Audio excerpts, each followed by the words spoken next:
Hey Mo, thank you for the question. Please stick around to the end because I'm going to give you a lot of context in how you do this, right? First of all, you have to stick to the fundamentals.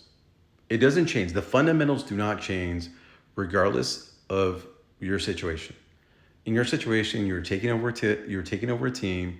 You had a bad manager previously that built a culture that is very like standoffish, like managers don't bother me, don't only when I call you.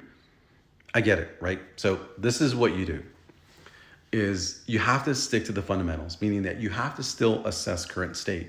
You can watch my videos and I talk about current state. So I'm going to give you the breakdown right here. This is what you do.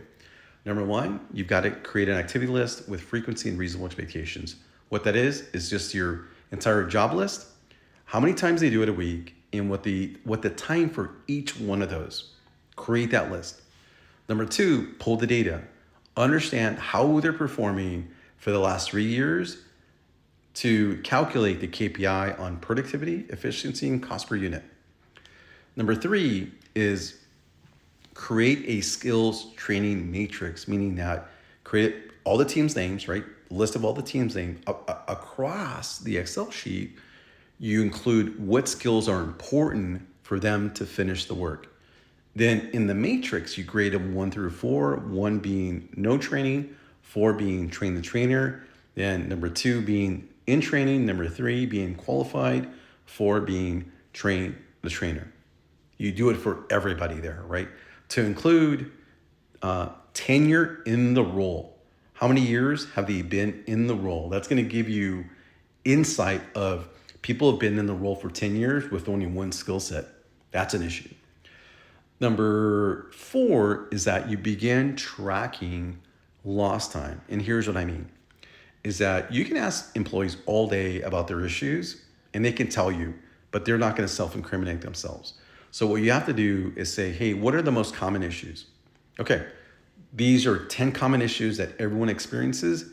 Okay, team, every time this happens, I want you to record how long this happens in minutes and distribute that out and track it for a week, right? That's going to tell you what your biggest issues are. For example, it's the Pareto concept. Your biggest issue is going to cost 80% of your delays.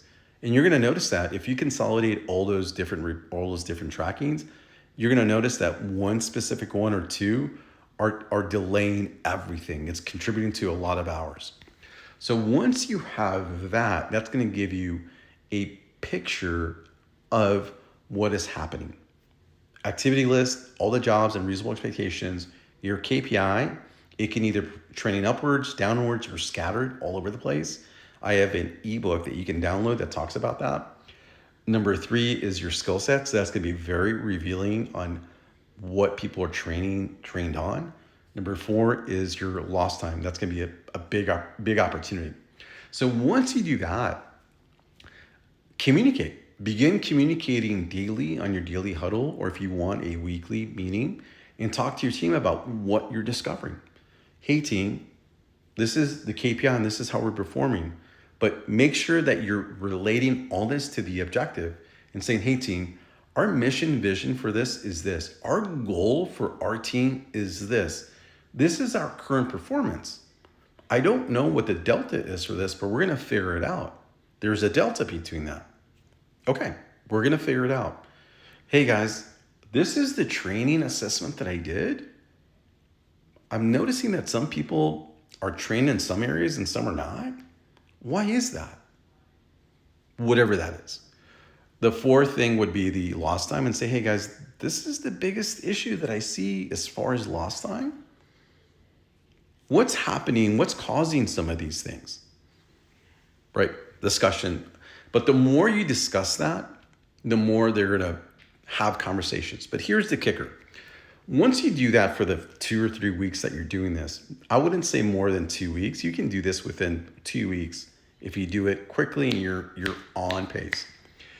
Then you start saying, okay, guys, what are we going to fix? We need to start fixing some of these things in order for us to either meet or exceed the goal, because we're not meeting the goal, and have that conversation. Because here's the thing. The more you start fixing these things and making their life easier, either through training, either through loss on correction, either process control, SOPs, all those different things that are at your disposal that you have control over, professional development, classes, coaching, whatever it is that you need to do to get them better at what they're doing or fixing the issues that are causing delays, the more they're going to trust you. Not everybody, but a good percentage of people will see that your intent is good and you start fixing things that make their life easier so that they trust you. That's how you start winning this, by fixing the things that they're telling you about and fixing them correctly so they won't come up again, thus believing you and trusting you. So then you become more of a resource than a hindrance like the old culture. The more your goal is to become a resource for a team, the more they're going to ask you for help. Hey, boss, help me with this, guide me through this, coach me through this.